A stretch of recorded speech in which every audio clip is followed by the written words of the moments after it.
Welcome to the Electric Current Rundown Podcast, episode number 26. And I'm your host, Phil Defiance, and I'll always say I'm here to encourage the spread of intriguing knowledge that can spark fires in the minds of those seeking inspiration and truly improving the world. And what I'm going to be talking about in this episode includes a quick but adequately thorough dive into the history of automobiles, as well as moral panic over Ozempic. This is a point on the topic of that, weight loss drug.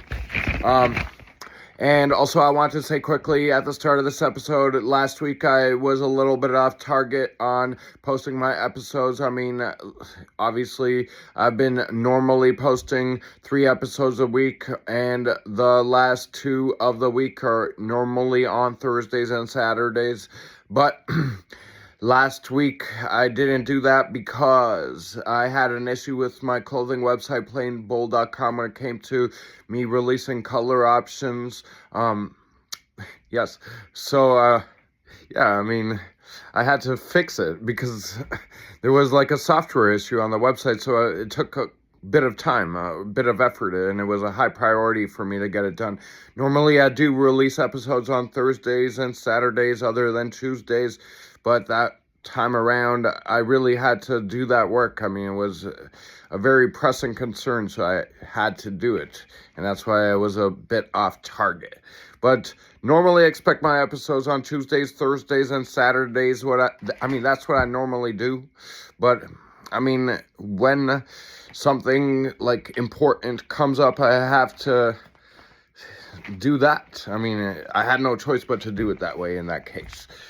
So anyway, so now I'm going to be talking about that topic on a quick but adequately thorough dive into the history of automobiles. So, a lot of people think that, especially here in North America, a lot of people think that Ford was the first in the ball game when it came to cars or automobiles. And actually that's not true, because actually the first company that ever did cars was actually Mercedes. And so, that's a funny fact, around the year 1898. But, okay.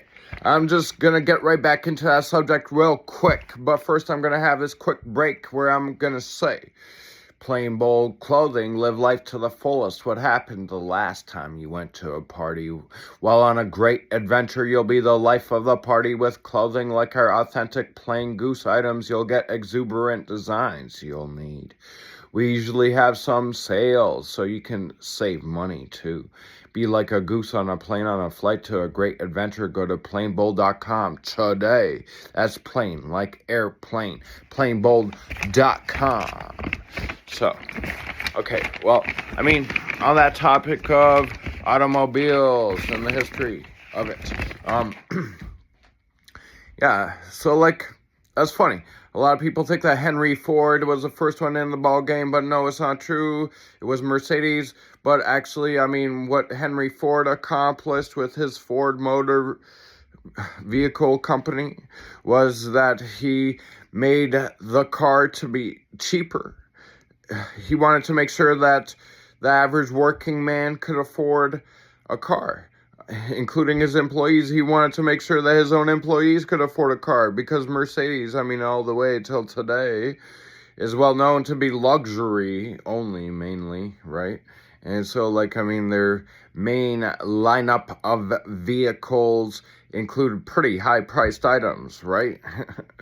While Ford has a lot of not as high-priced items, although they also have some cars that are a little bit more expensive as well. They got a mixed bag.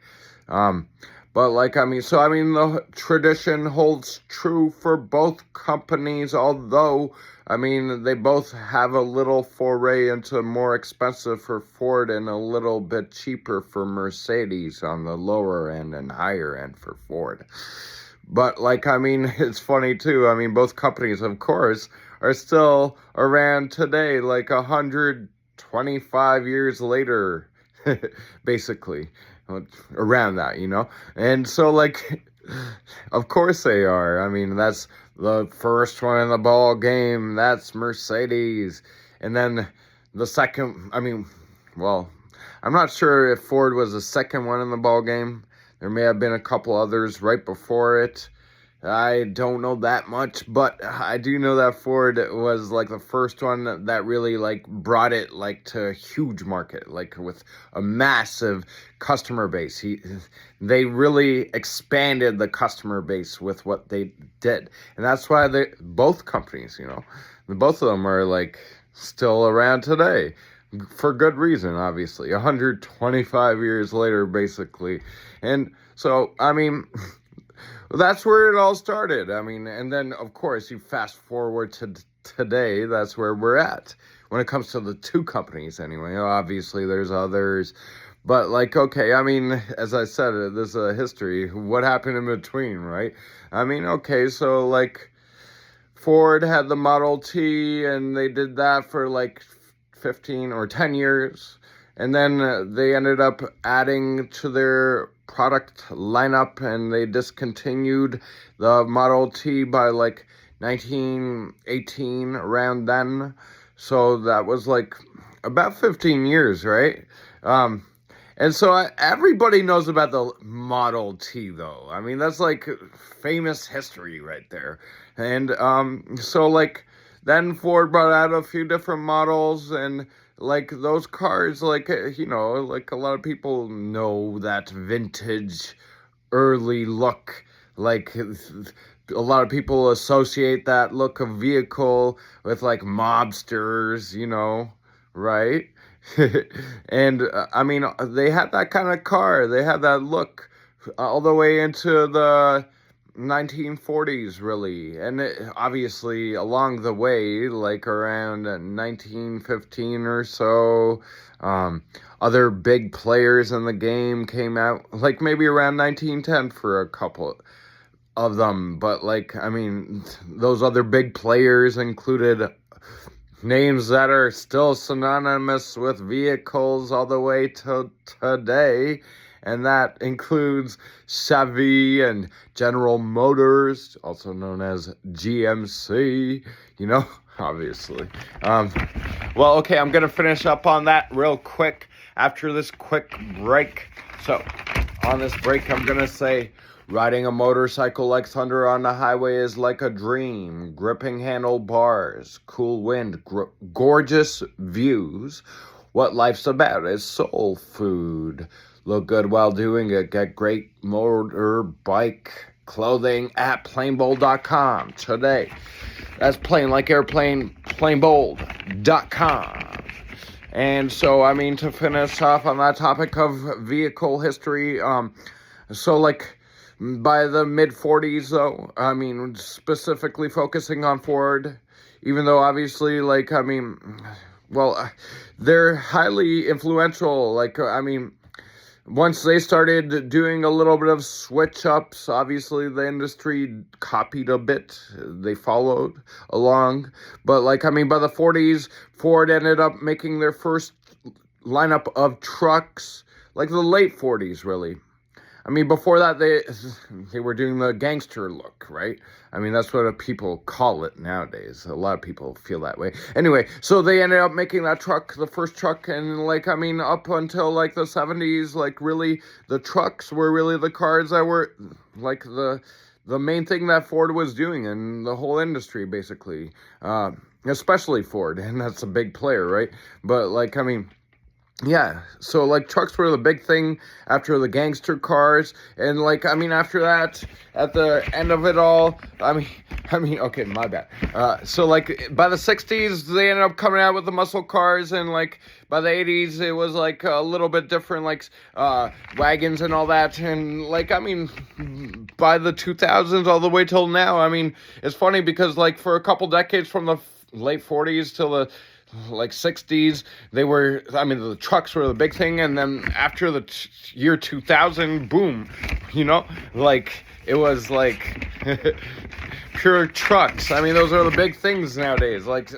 Those are like the most popular. It's actually funny. It's like history repeated itself. So there you go. But either way, I also want to say like a quick jump into the topic of a moral panic over Ozempic, which misses the point. I mean, like, you think about it though, like there's all this noise right now these days about Ozempic, that health drug, like to like lose weight. I mean, a lot of people are kind of thinking, because they heard that some people are having like heart attacks and like health issues by taking Ozempic.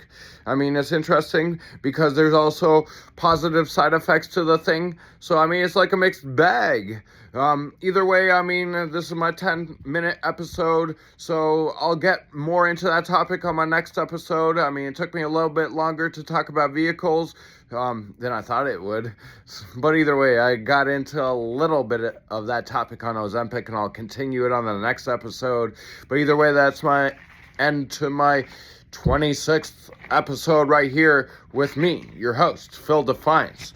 And I'll always say, I'm here to encourage the spread of intriguing knowledge that can spark fires in the minds of those seeking inspiration and truly improving the world. So that's the end of my 26th episode of the Electric Current Rundown.